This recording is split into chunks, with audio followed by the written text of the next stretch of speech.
Good morning, everyone. We are continuing here in the RAMBAM, MISHNEH TORAH, SEFER, HAMADAH, HILCHOS, YESODEI, HATORAH. We started yesterday the second chapter, the first Aleph, the first letter Aleph here. And just to read it again and explain something new in this today.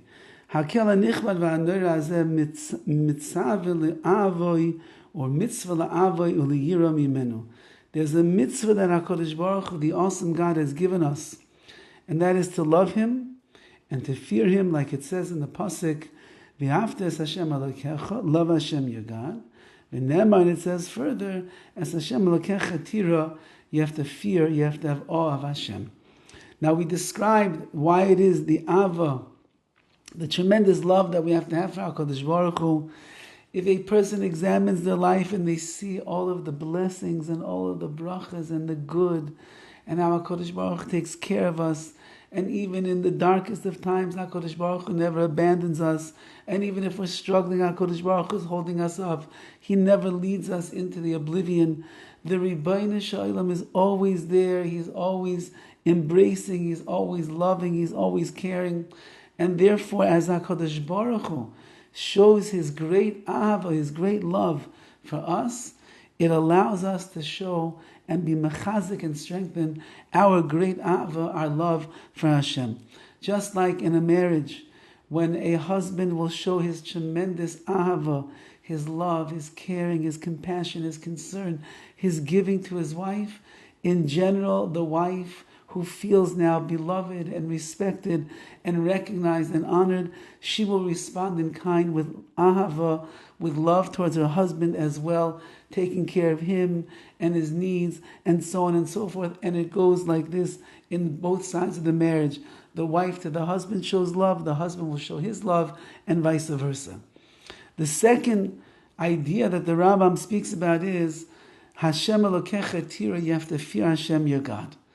Now the truth be told is that Yira, that the fear of Hashem, really is the foundation that comes before the Ava, the love of Hashem.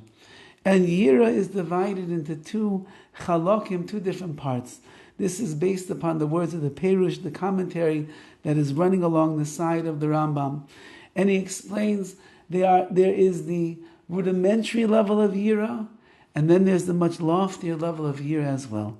Yira in general is translated into English, the fear of Hashem. And the fear of Hashem means I am afraid that if I do the wrong thing, HaKadosh Baruch Hu is going to punish me. I am afraid that if I don't do the mitzvah, I'm not going to receive the reward. I am afraid that if I don't serve HaKadosh Baruch Hu with all of my heart and all of my soul, I'm not going to find favor in the eyes of Hashem.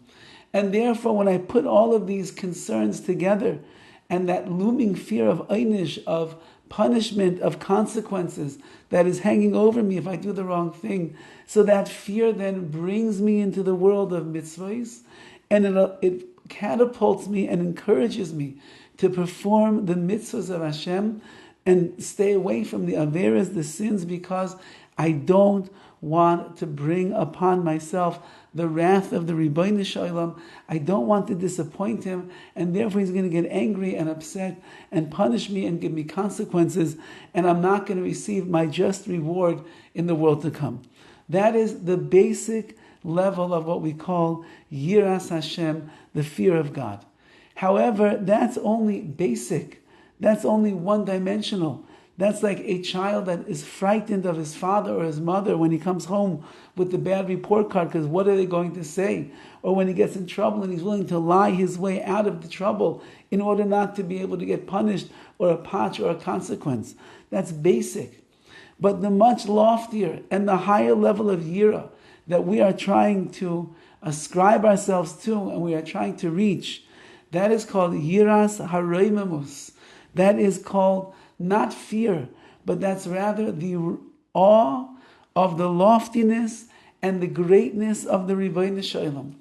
It is my awareness that there is an eternal, infinite being called HaKadosh Baruch Hu that is running the world after He created the world, and He's making everything work out so perfectly, and He is intimately involved in the life that I am leading. And as a result of His awesomeness as his reimamus of his loftiness, of his great infinite being that HaKadosh Baruch Hu is. I am humbled before the Rebbeinu Shalom.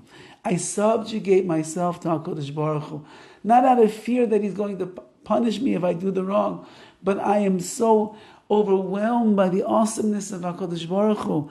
I see his loftiness and his greatness. I see the reimamus. I see the splendor and the glory of HaKadosh Baruch Hu.